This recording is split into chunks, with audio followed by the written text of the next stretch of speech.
ଆରण्ୟକ କାଣ୍ଡ ଶେଷରେ ଶ୍ରୀରାମ ଲକ୍ଷ୍ମଣ ପମ୍ପାସର ତଟବର୍ତ୍ତୀ ଶବରୀ କୁଡ଼ିଆରେ ପହଞ୍ଚିଛନ୍ତି। ଏହି ଅଧ୍ୟାୟରୁ ଆରମ୍ଭ ହେଉଛି କିଷ୍କିନ୍ଧ୍ୟା କାଣ୍ଡ। କାଳ ହେଉଛି ବସନ୍ତ କାଳ।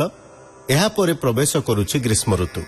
ସ୍ନାନ କରିବା ପାଇଁ ସରୋବରରେ ପ୍ରବେଶ କରନ୍ତେ ନିଜ ପତ୍ନୀ ସହ କ୍ରୀଡ଼ାରତ ଚକ୍ରବାକ ଶ୍ରୀରାମଙ୍କୁ ଦେଖି ତାଚ୍ଛଲ୍ୟ କରିଛି।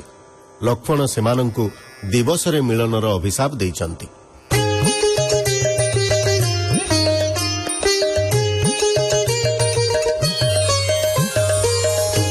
ପ୍ରବେଶ ରାମ ଲକ୍ଷ୍ମଣ ପମ୍ପାସର ତୀର, ଦେଖନ୍ତି ନିର୍ମଳ ଜଳ ଦିଶେ ମନୋହର। କମଳ କୁମୁଦ କୋକ ନଦ ନୀଳୋତ୍ପଳ, ମଧୁପାନେ ମତ ହୋଇ ଚୁମ୍ବନ୍ତି ଭ୍ରସଳ। ଚଉପାଶେ ବେଢ଼ିଛନ୍ତି ପୁଷ୍ପତରୁ ଚୟ, ବିରହୀ ଜନଙ୍କୁ ସେ କରାଉଛନ୍ତି ଭୟ।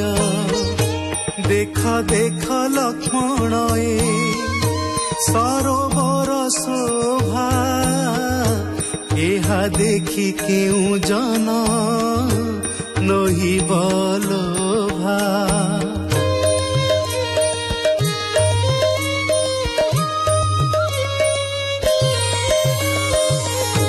ବିବିଧ ହଂସ ମାନ ଯେ ଦିଶଇ ସୁନ୍ଦର, ଡାହୁକ ତିତିରି କାକ ବକେ ଶୋଭାକର।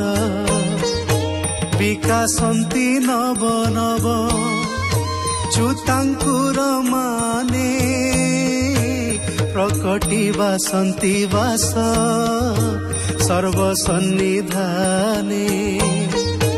କାମ ତୁଣି ସର ପ୍ରାୟ ଦିଶନ୍ତି ଅଶୋକ, ସୀତାଙ୍କ ବିଚ୍ଛେଦ କରାଉଚି ବହୁ ଶୋକ।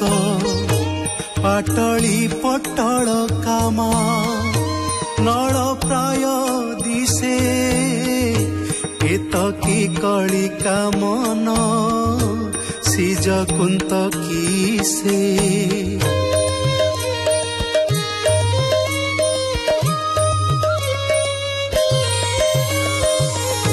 ମଲ୍ଲିକା ସୌରଭରେ ମଧୁପନିକର, ଧ୍ୱନି କରି ଖୋଜୁଛନ୍ତି ସର୍ବଦିଗନ୍ତର। ନବଗନ୍ଧ ସୁଶୀତଳ ରସରେ ମରୁତ, କୋକିଳ ଧ୍ୱନି କରନ୍ତି ହୋଇ ମହାମତ। ଲକ୍ଷ୍ମଣ ବୋଲନ୍ତି ଦେବ ଏ ଶିଶିରନ୍ତ, ପ୍ରବେଶ ହୋଇଛି ଋତୁ ରାଜବସନ୍ତ। ଦେଖନ୍ତି ସେ ପମ୍ପା ସରୋବରକୁ ବୁଲିଣା, ସୀତାଙ୍କ ବିରହେ ପୁଣ କରନ୍ତି କାରୁଣ୍ୟ। ଲକ୍ଷ୍ମଣ ରାମଚନ୍ଦ୍ରଙ୍କୁ କରନ୍ତି ପ୍ରବୋଧ, ବୋଲେ ବିଶି ଶୁଣି ରାମ ଦୁଇ ଗୁଣ କ୍ରୋଧ।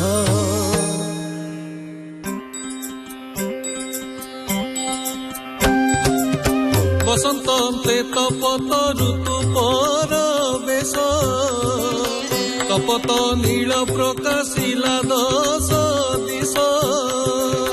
ତପନ ତାପରେ ବନ ହୋଇଲା ଦହନ, ଶୁଭୁଅଛି ନିରନ୍ତରେ ଝିଙ୍କ ପକ୍ଷୀ ସୋନ। ଶୁଷ୍କ ହେଲେ ସକଳ ସଲିଳ ସରୋବର, ସଲିଳ ନ ପାଇ ଯିବେ ହୋଇଲେ ବିକଳ। ପ୍ରକଟିତ ପାଟଳି ପାଦ ପରେ କୁସୁମ, ବିରହୀ ଜନ ଦହନ କରୁଛି କି କାମ।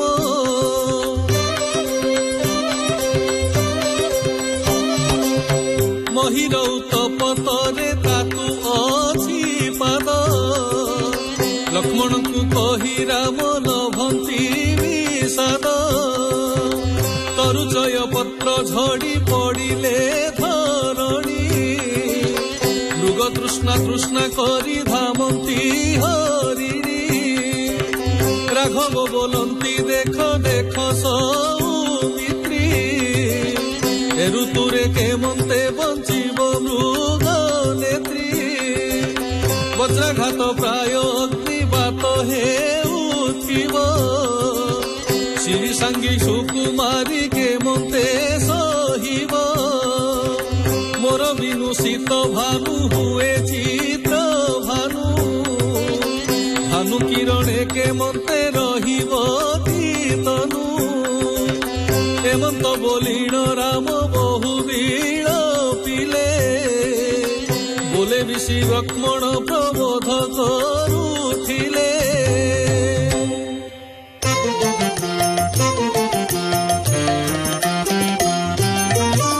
ଜଳ ଭିତରେ ଶ୍ରୀରାମ ପସନ୍ତେଣ। ଚକ୍ରବାକ କଲା ତମହେ। ମୁଁ ଯୁବତୀ ସଙ୍ଗେ ବିହରଇ ରଙ୍ଗେ। ପମ୍ପା ସରର ଆରାମ ହେ। ଆହେ ଶ୍ରୀରାମ କିମ୍ପା ଭଗ୍ନ କଲ କାମ ହେ। ତୁମ୍ଭ ଭାରି ଯାକୁ ରାବଣ ନେଇଛି। ପାରିଲେ କର ସଂଗ୍ରାମ ହେ। ଆହେ ଶ୍ରୀରାମ କିମ୍ପା ଭଗ୍ନ କଲ କାମ ହେ। କେ ଜାଣଇ ସୀତା କାହାର ବନିତା। କି କାରଣେ ହୁଏ ଭ୍ରମ ହେ।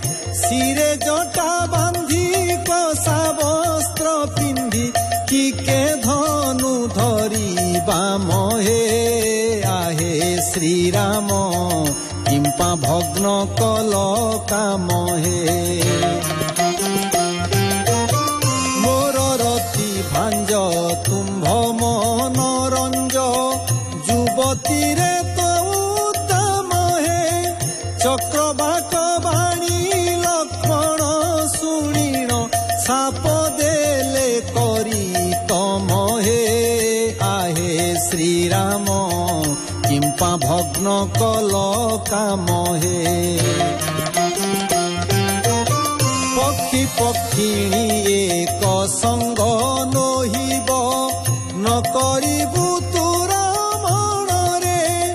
ଏହା ମେଣ୍ଟି ଯେବେ ରମଣ କରିବୁ। ଅବଶ୍ୟ ତୋର ମରଣରେ। ଚକ୍ରବାକ ଅବଶ୍ୟ ତୋର ମରଣରେ। ଲକ୍ଷ୍ମଣଙ୍କ ବାଣୀ ଚକ୍ରବାକୀ ଶୁଣି। ପତିକି କହଇ ପୁଣ ହେ। ଏବେ ଯେ ତୁମ୍ଭର ସମ୍ପଦ ସରିଲା। ସାପ ଦେଲେ କଲକ୍ଷଣ ହେ। ଚକ୍ରବାକ ସାପ ଦେଲେ କଲକ୍ଷଣ ହେ। ଶୁଣି ପକ୍ଷୀ ପୁଣି ପକ୍ଷିଣୀ କି ଘେନି। ଶ୍ରୀରାମ ପାଦେ ପଡ଼ିଲା ହେ।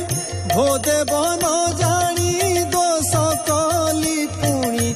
ଅପରାଧ ଖଣ୍ଡ ବୋଇଲା ହେ। ଆହେ ଶ୍ରୀରାମ ଅପରାଧ ଖଣ୍ଡ ବୋଇଲା ହେ। ଶୁଣି ରଘୁମଣି ପକ୍ଷୀଙ୍କର ବାଣୀ। ବୋଲନ୍ତି ହେବ କାରଣ ହେ। ଲକ୍ଷ୍ମଣ ବଚନ କେବେ ନୁହେଁ ଆନ। ରାତ୍ରେ ନୋହିବ ରମଣ ହେ। ଚକ୍ରବାକ ରାତ୍ରେ ନୋହିବ ରମଣ ହେ। ଦିବସରେ ରଙ୍ଗ କାନ୍ତା କାନ୍ତ ସଙ୍ଗ। ହୋଇବ ଏହି ପ୍ରମାଣ ହେ। ରଜନୀ କାଳେ ଅଙ୍ଗ ସଙ୍ଗ ନୋହିବ। ହେଲେ ହରାଇବ ପ୍ରାଣ ହେ। ପକ୍ଷୀ ପକ୍ଷିଣୀ ହେଲେ ହରାଇବ ପ୍ରାଣ ହେ ପକ୍ଷୀଙ୍କୁ ରୁହାଇ ଗଲେ ରଘୁସାଇ ପଶିଲେ ଗିରି ଗହନ ହେ ବ୍ୟାଧ ବୁଲୁଥିଲା ପକ୍ଷୀଙ୍କି ଦେଖିଲା ଅଠାରେ କଲା ବନ୍ଧନ ହେ ସୁଜନେ ଅଠାରେ କଲା ବନ୍ଧନ ହେ ବେଡ଼ିରେ ପୁରାଇ ଘେନି ଗଲା ବ୍ୟାଧ ପ୍ରବେଶ ନିଜ ଭୁବନ ହେ ପକ୍ଷୀ ପକ୍ଷିଣୀ ଆକୁଳ ହୋଇ ମନେ ଚିନ୍ତନ୍ତି ରଘୁନନ୍ଦନ ହେ ସୁଜନେ ଚିନ୍ତନ୍ତି ରଘୁନନ୍ଦନ ହେ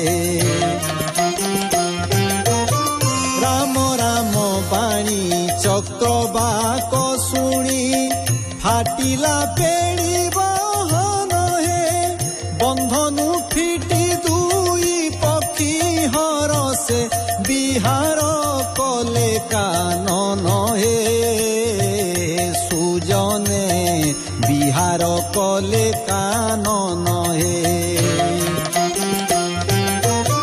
শ্রীরামচরণ সংসার কারণ সুরমুনি কলে ধ্যান হে ସେହି ଚରଣକୁ ଆଶା କରି ବିଶି ବଞ୍ଚୁଅଛି ନିଶି ଦିନ ହେ ସୁଜନେ ନିଶି ଦିନ କର ଧ୍ୟାନ ହେ